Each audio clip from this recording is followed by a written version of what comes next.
Aziz onajonlar, yo'talni davolashga hech qachon shoshilmang. Yo'tal bu bizning bronxlarimizda, o'pkamizda, tomog'imizdagi mavjud bo'lgan infeksiyalarni bosim ostiga, tashqariga chiqarib berish usuli bo'lib hisoblanadi.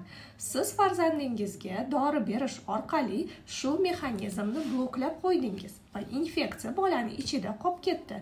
Yo'talga bergan doringizning ta'siri ketgandan so'ng yo'tal yana qaytalaveradi, yana takrorlanaveradi. Siz esa farzandingizning yo'tali qolmayotganligidan shikoyat qilishda davom etasiz.